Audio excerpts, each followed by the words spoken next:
Sa Toril. Truck driver, oo. Okay. So, kumusta ho naman kayo, kapatid? Okay lang. Sa awa ng Allah, nagkatrabaho ako ulit sa trucking kasi noon, na ano ko sa trabaho kasi na-disgrasya yung unit ko. Ah, Balik na naman ako.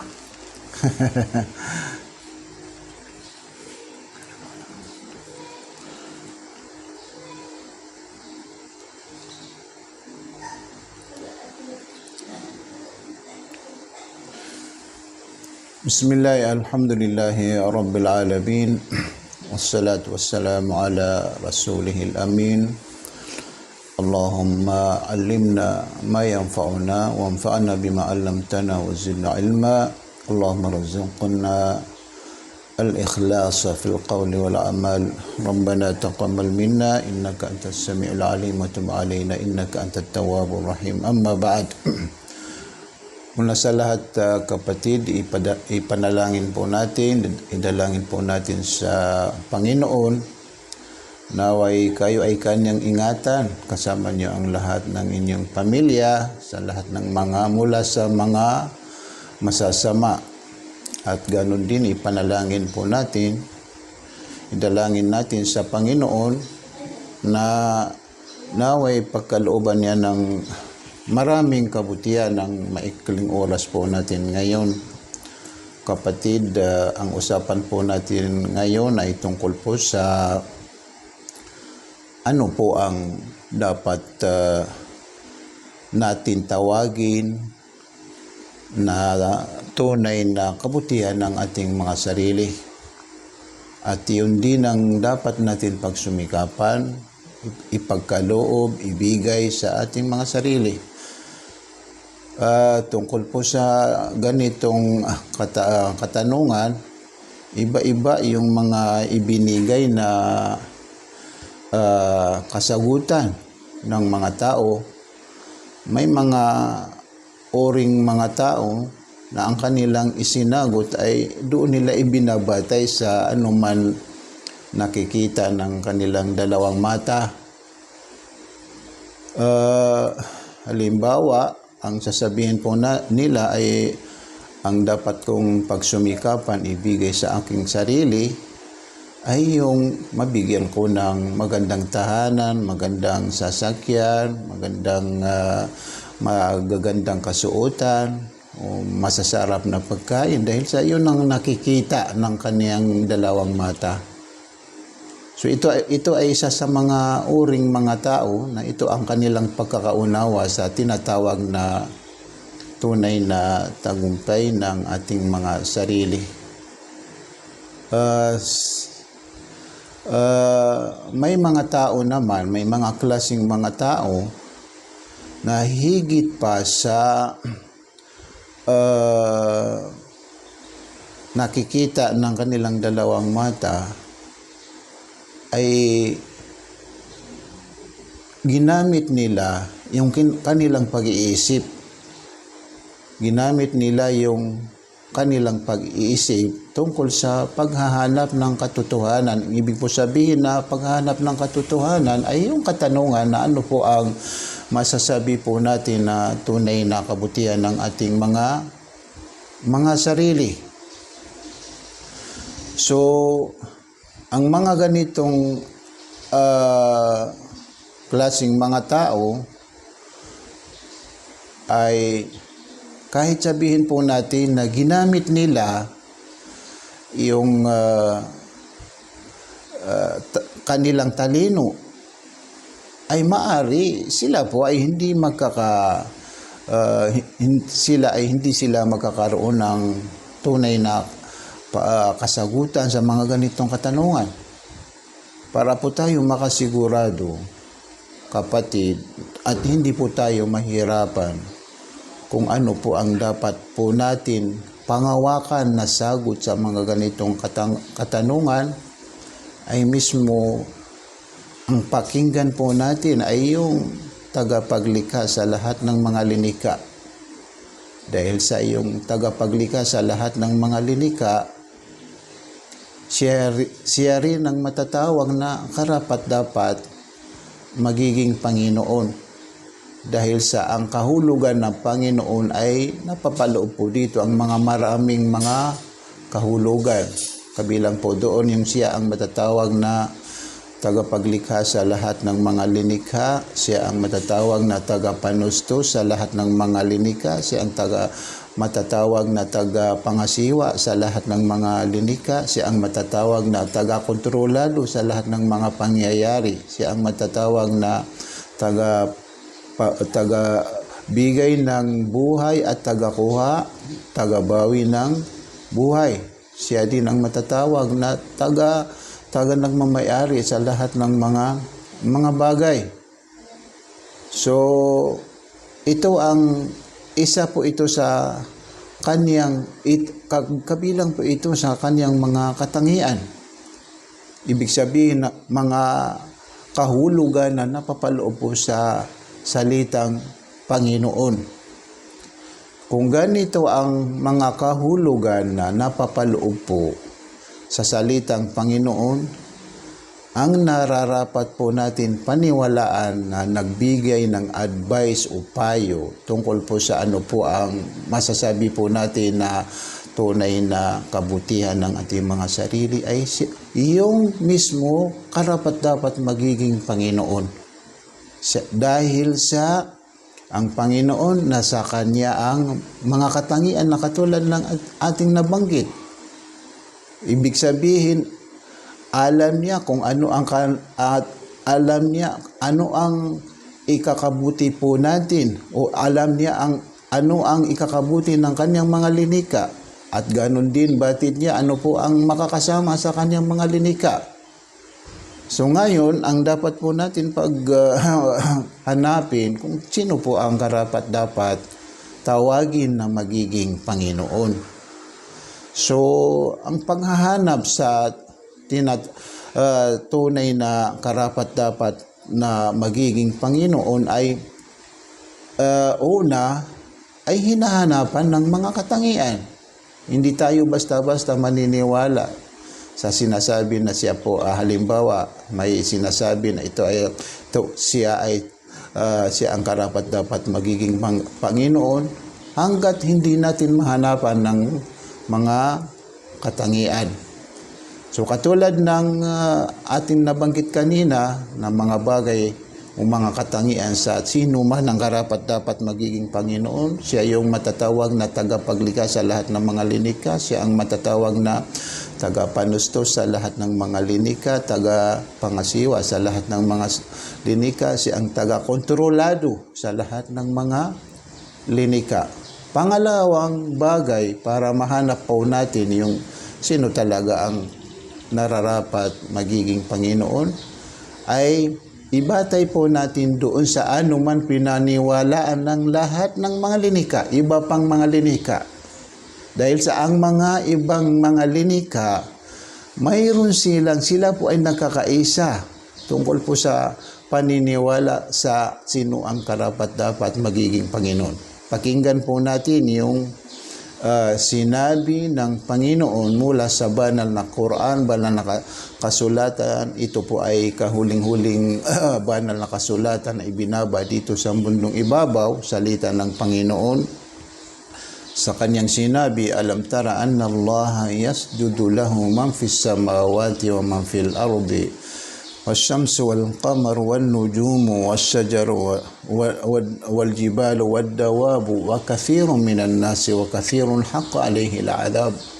Sa madaling kahulugan ay sinabi ng Panginoon, o hindi mo ba nalaman o Muhammad, katiyakan ang Allah yasjudu lahu man fis samawati wa man fil ard, ay nagpapatira pa po sa kanya ang lahat ng mga nakatira sa 7 palapag na kalangitan at 7 palapag na kalupaan. Ibig po sabihin na nagpapatira pa sa kanya ay 7 pinaniwalaan nila na siya po ang karapat-dapat magiging Panginoon. Hindi sila magpapatira pa sa Kanya kung hindi nila naunawaan na siya po ang karapat-dapat magiging Panginoon. Wasyamsu wal qamar, ganun din nagpapatira pa sa Kanya ang araw at ang buwan, wan nujumu at mga bituin, wasyajar at ang mga puno, wal jibal at ganun din nagpapatira pa sa Kanya ang mga bundok, wad dawab, ganun din nagpapatira pa sa Kanya ang mga hayop, wa kathiru minan nas at ang iba sa ilan sa mga tao ay sila ay nagpapatira pa sa Kanya, wa kathirun haqqa alayhi al-adhab at ang karamihan naman sa mga tao ay ang nararapat sa kanila ay yung parusa ng Panginoon dahil sa hindi nila naunawaan kung sino po ang karapat-dapat magiging Panginoon. Hindi po sila naniniwala sa Panginoon Allah na siya po ang karapat-dapat magiging Panginoon. Kaya ang nararapat sa kanila ay yung parusa ng Panginoon. Ito ang dapat po natin pangawakan na paniniwala dahil sa yung mga ibang linika, ito ang kanilang pinaniwalaan na karapat-dapat magiging Panginoon. Kung ito ang ating paniniwalaan na karapat-dapat magiging Panginoon, maaari po natin pakinggan ano po ang kaniyang advice, ano po ang kaniyang payo tungkol po sa matatawag na o tungkol po sa tinatawag na tunay na tagumpay ng ating mga sarili. So, pakinggan po natin yung kanyang sinabi sa wikang Arabic, sa kanyang sinabi, wa ma khalaqtul jinna wal insa illa liya'budun. Hindi sa madaling kahulugan, hindi ko linika ang mga engkanto, mga tao maliban lang sa ako ay kanilang sambahin. So, yung binanggit niya pagsamba sa Kanya, iyon ang matatawag na tunay na kabutihan ng ating mga sarili. Bakit po natin nasabi na iyon ang matatawag na tunay na tagumpay ng ating mga sarili? Dahil sa lahat ng mga uring pagsamba sa Kanya, gawain man o salita o mga pag-uugali, lahat po ito ay Kaniyang kinalulugdan. Ang ibig po sabihin na lahat po ito ay Kaniyang kinalulugdan ay mga gawain, mga salita, mga pag-uugali na kapakipakinabang. Ibig po sabihin na mapapakinabangan natin dito sa mundong ibabaw at higit sa lahat ay mapapakinabangan po natin ito sa kabilang buhay. Iyon ang dapat natin mapagsumikapan. Ano po ang gawain na ito? Ito ay mapapakinabangan natin dito sa mundong ibabaw at higit sa lahat ay mapapakinabangan natin doon sa kabilang buhay. Ano po ang mga salita na ito ay mapapakinabangan po natin dito sa mundong ibabaw at higit sa lahat ay doon sa kabilang buhay. Ano po ang mga pag-uugali na dapat natin mapakinabangan dito sa mundong ibabaw at higit sa lahat ay doon sa kabilang buhay. So yun ang dapat natin mapagsumikapan. So yung mga iba pang mga gawain na hindi katanggap-tanggap sa Panginoon, kahit sabihin po natin na ito po ay napapakinabangan, pero dito lang sa mundong ibabaw nila mapapakinabangan. Dahil sa hindi tinanggap ng Panginoon sa kanila at hindi kinalulugdan ng Panginoon ang mga ganitong gawain. Maliban lang sa yung mga gawain, lalo na yung tinatawag na pagsamba sa Panginoon, lahat ng mga uring pagsamba sa Panginoon, ito po ay Kaniyang kinalulugdan. Ang ibig po sabihin ay masasabi po natin na mga gawain kapakipakinabang dito sa mundong ibabaw at higit sa lahat ay mapapakinabangan doon sa kabilang buhay. Kung pinagsusumikapan po natin yung mga kabutihan po natin dito sa mundong ibabaw, ay nararapat din kapatid, pagsumikapan po natin yung mga kabutihan natin doon sa kabilang buhay, dahil sa yung dalawang klaseng kabutihan ay napakalaki ang kanilang pinagkaibahan.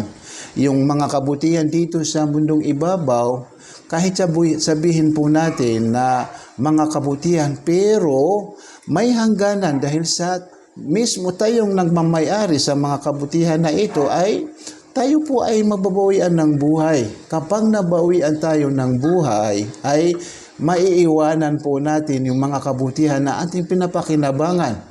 Maiiwanan po natin yung magandang tahanan po natin, maiiwanan po natin yung magandang sasakyan po natin, maiiwanan po natin yung mga magagandang kasuotan natin, maiiwanan po natin yung mga masasarap na pagkain.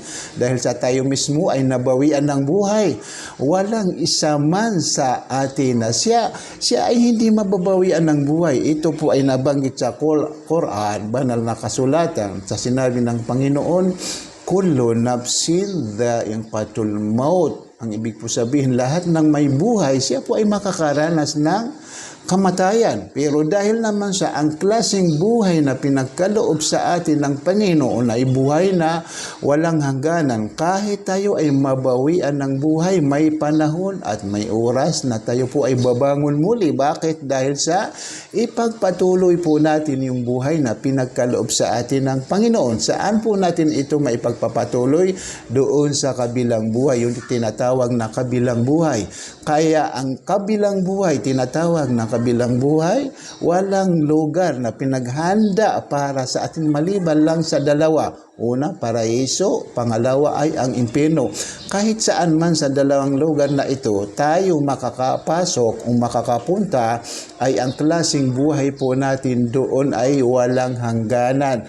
Ang ibig po sabihin na kung tayo ay doon makakapasok sa paraiso, ang mga kabutihan na ating madadatnan doon sa paraiso ay walang hangganan, hindi mawawala sa atin, at ito ay hindi mapuputol sa atin dahil sa hindi po tayo mababawian ng buhay. Kapag nabuhay po tayo sa kabilang buhay, kailanman hindi po tayo mababawian ng buhay. Ito ay nabanggit sa isang hadis na naikwento ni Propeta Muhammad, sumakanya nawa ang kapayapaan, kapag makapasok ang mga tao sa paraiso at makapasok ang mga tao sa impyerno sila po ay kakausapin ng Panginoon at nasa tabi niya ang isang tupa. At sasabihin ng Panginoon sa kanila, alam niyo ba yung nasa tabi kong isang tupa?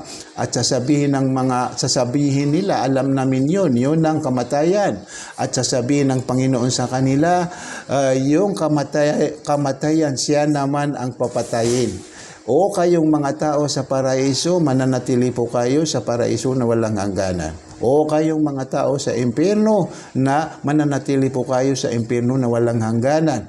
So ang ibig po sabihin, kung doon po tayo makakapasok sa paraiso, lahat ng mga kabutihan na ating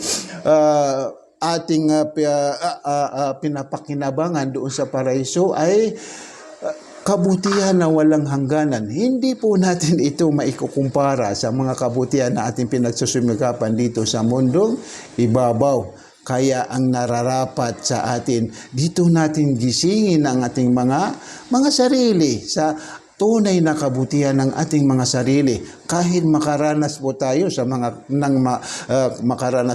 ng mga ilan na mga kahirapan dito sa mundong ibabaw, basta tayo po ay makasigurado na tayo po ay magtatagumpay pagdating natin doon sa kabilang buhay. Doon po tayo papatuloyin sa paraiso, doon po tayo papasukin sa paraiso.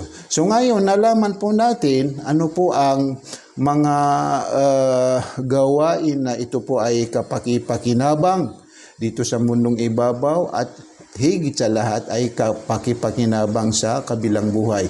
Yung mga gagawain na tinatawag na pagsamba sa Panginoon.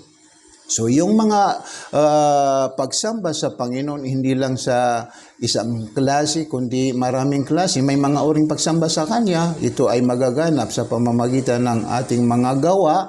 May mga uring pagsamba sa Kanya. Ito ay magaganap sa pamamagitan ng ating mga pagsasalita. may mga uring pagsamba sa Kanya, ito ay magaganap sa pamamagitan ng ating mga pag-uugali. So lahat ng mga uring pagsamba na ito, ay itong lahat ay napapaloob po sa relihiyon ng Islam. Ibig po sabihin, lahat ng nilalaman ng relihiyon ng Islam, itong lahat ay mga uring pagsamba sa Panginoon. Ang ibig po sabihin, lahat ng nilalaman ng relihiyon ng Islam, lahat po ito kinalulugdan ng Panginoon. So, ang ibig po sabihin niyo, kung kinalulugdan ito ng Panginoon, sino man ang gumawa sa mga gawain na ito, ay malulugod sa Kanya ang Panginoon. Kung malugod sa atin ang Panginoon na katulad na ating nabanggit na nasa Kanyang mga matataas na katangian, ay ano pa ang hahanapin po natin na kabutihan ng ating mga sarili kung nalugod na kayanan natin pagsumikapan na tayo po ay malugod sa atin ang Panginoon, na kayanan po natin na tayo po ay lalong malapit sa Kanya dahil sa kapag nalugod sa atin ng Panginoon ay kapag mayroon tayong hihingiin sa Kanya, ito ay Kanyang ibibigay sa atin at kaya Niya ibigay sa atin ito. Kapag mayroon tayong pinagkupkupan na isang bagay na ating kinatakutan, ay kaya ng Panginoon na tayo ay Kanyang ilayo sa ganitong bagay na ating kinatakutan. Dahil sa Siya yung Panginoon na nasa Kanya yung mga matataas na katangian. Kaya ang masasabi po natin, kapatid, na tunay na tagumpay ng ating mga sarili ay yung pagsuko sa sarili sa layunin ng Panginoon sa Kanyang paglikha sa atin, yung tinatawag na pagsamba sa Kanya, at yung pagsuko sa sarili sa relihiyon ng Islam, at paano po natin maisuko ang ating mga sarili sa relihiyon ng Islam. Ito po ay sa pamamagitan ng unang hakbang sa pagpasok sa relihiyon ng Islam. Ito ang tinatawag na pagsasaksi na katanggap-tanggap sa Panginoon. Ang pagsasaksi na katanggap-tanggap sa Panginoon ay napapaloob po dito ang tatlong bagay. Unang bagay, ang paniniwala sa pamamagitan ng ating mga puso. Halimbawa, paniwalaan ng ating mga puso, walang Diyos na karapat-dapat sambahin maliban kay Allah.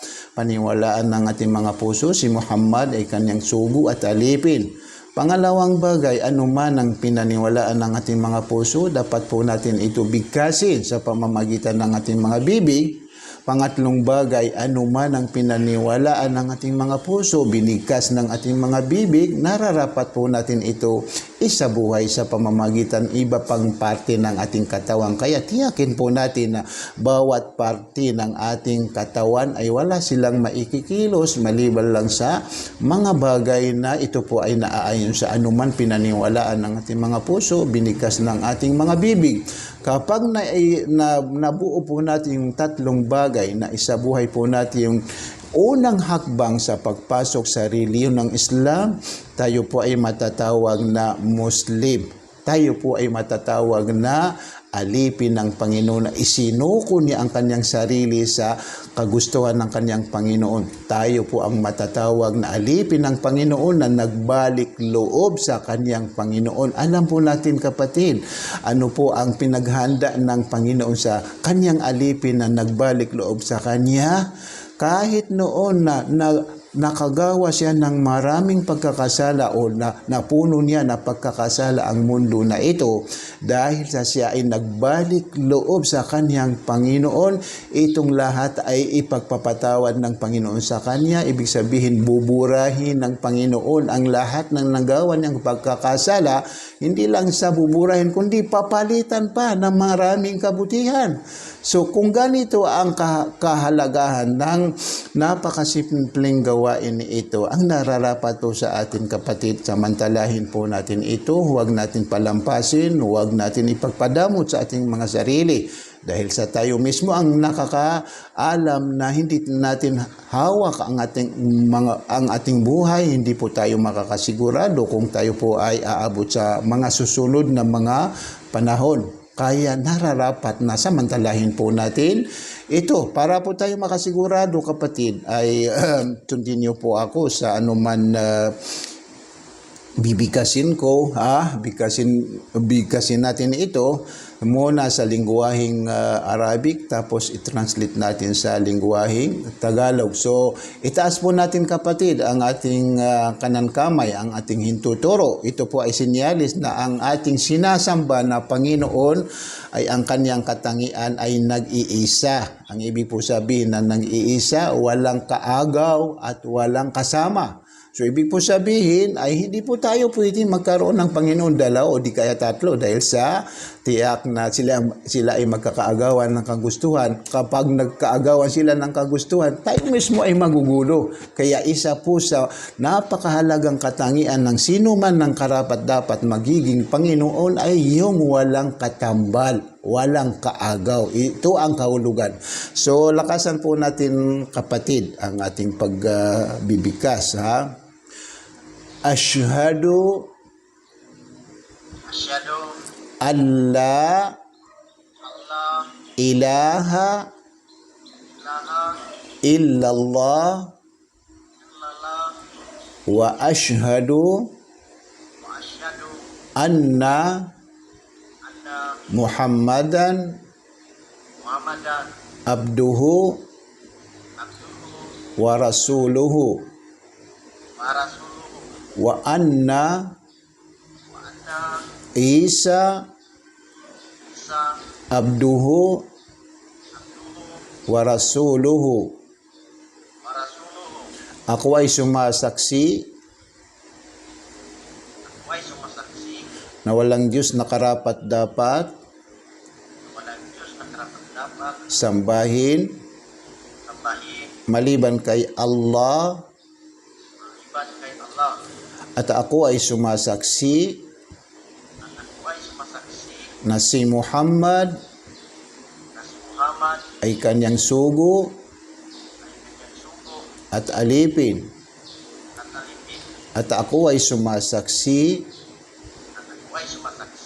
na si Jesus ay kanyang sugo at alipin. Allahu Akbar, Allahu Akbar. Congrats sa iyo kapatid. Ikaw po ang pinili ng Panginoon na ipinagkaloob niya sa iyo ang napakahalagang bagay na ito. Ito pa ay nangangahulugan dahil sa ikaw ay mahal ng Panginoon. Kung hindi ka niya mahal, hindi niya ipagkakaloob sa iyo ang ganitong napakahalagang bagay. Napakarami ang kanyang linika pero ikaw ang kanyang pinili. Kaya walang nararapat namin sabihin sa iyo maliban lang sa congrats. Congrats sa iyo kapatid. Waalaikumsalam. Congrats. Ingat.